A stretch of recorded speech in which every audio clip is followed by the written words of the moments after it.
Assalamualaikum warahmatullahi wabarakatuh. Perkenalkan, nama saya Rani Febrianti, Program Studi Manajemen Pendidikan Islam, Universitas Institut Agama Islam Negeri Kendari. Video ini dibuat untuk memenuhi salah satu tugas mata kuliah perilaku organisasi dengan dosen pengampu Bapak Dr. Syahrul MPD. Pada kesempatan kali ini, kita akan membahas materi tentang emosi dan mood.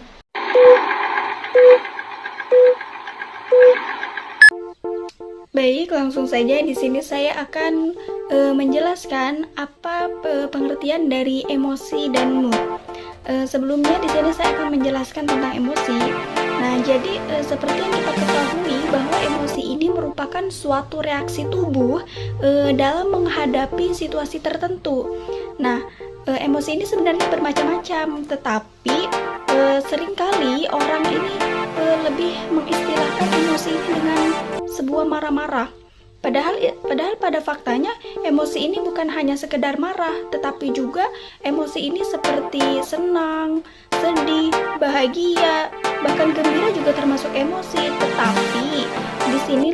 Tetapi pada sebagian orang lebih mengenal dengan istilah emosi ini dengan sesuatu yang marah-marah. Nah, kemudian emosi juga ini emosi itu dapat diekspresikan dengan tubuh. Jadi emosi itu dapat diekspresikan dalam sebuah bentuk perilaku yang mengacu pada isi hati yang diekspresikan melalui ekspresi fisik.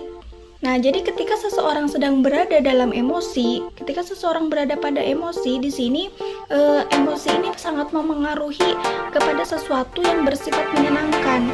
Jadi ketika seseorang sedang merasa senang, merasa nyaman, seseorang ini dapat mudah dalam menerima pembelajaran. Tetapi sebaliknya, jika seseorang ini berada dalam emosi yang sedang cemas ataupun sedang cemas, pikirannya tidak karuan, di sini seseorang ini sangat sulit dalam menerima informasi karena hatinya itu tidak sejalan dengan pemikirannya. Jadi emosi itu bukan cuma marah-marah, tetapi faktanya emosi itu berupa senang, bahagia, sedih, itu juga termasuk emosi. Jadi emosi itu ada banyak macamnya, bukan cuma marah-marah yang seperti kita ketahui pada umumnya. Kemudian untuk yang pengertian mood, jadi di sini mood itu sebenarnya sudah sangat familiar karena setiap remaja pasti sering menggunakan kata istilah bad mood, habis itu mood booster. Nah, itu mood itu sudah sangat familiar. Jadi kata mood sendiri itu sebenarnya berasal dari bahasa Inggris yang kemudian diterjemahkan ke dalam bahasa Indonesia yang artinya itu merupakan suasana hati atau keadaan emosi seseorang. Jadi mood ini berbeda dengan emosi. Memang hampir sama, tetapi tidak sama persis. Nah, kalau mood ini dia tuh bersifat sementara. Jadi ketika seseorang sedang merasa senang, jadi sebenarnya mood juga terbagi juga. Mood itu ada yang mood senang dan juga ada yang suasana hati buruk, berarti tidak senang gitu. Nah, jadi adapun penyebab dari terjadinya bad mood ini karena suasana hati yang bahkan mood ini bisa disebabkan karena faktor cuaca.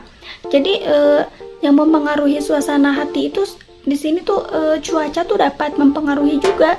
Jadi ketika seseorang ini sedang mengalami bad mood, jadi perasaan yang dia rasakan di sini tuh kayak menjadi lebih sulit untuk mengontrol emosi. Tetapi perasaan ini tidak berjalan lama. Jadi bad mood ini cuma bersifat sementara. Jadi suasana hati atau mood itu itu bisa berdampak positif dan juga bisa berdampak negatif. Nah, salah satunya yang berdampak positif itu ketika seperti kebahagiaan, kemudian ketenangan dan kegembiraan itu dampak yang positif.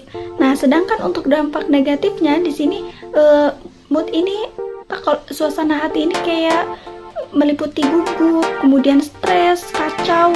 Nah, itu juga termasuk dari bad moodnya kita.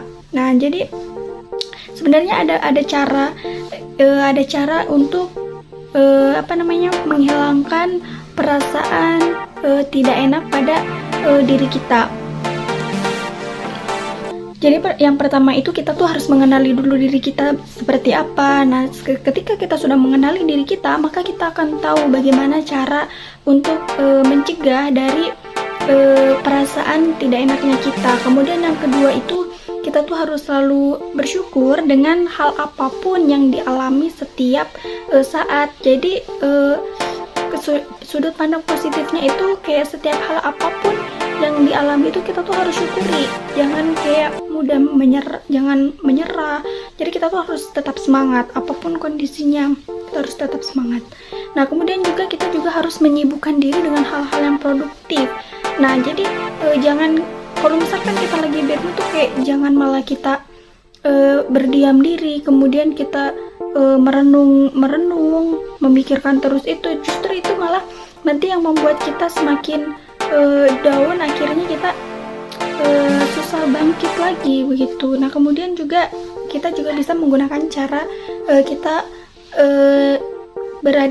ke tempat orang-orang yang posesif. Jadi kita tuh jangan berdiam diri saja, kita tuh harus cari teman. Mungkin juga biasa ada yang healing, itu tuh salah satu cara supaya kita tuh tidak terus-terusan berada dalam keterpurukan seperti itu.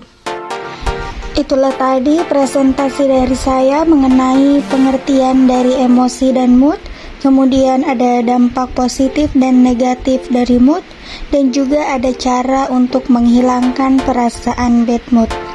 Mungkin cukup sekian yang dapat saya sampaikan, kurang dan lebihnya mohon dimaafkan. Saya akhiri dengan ucapan wabillahi taufiq wal hidayah.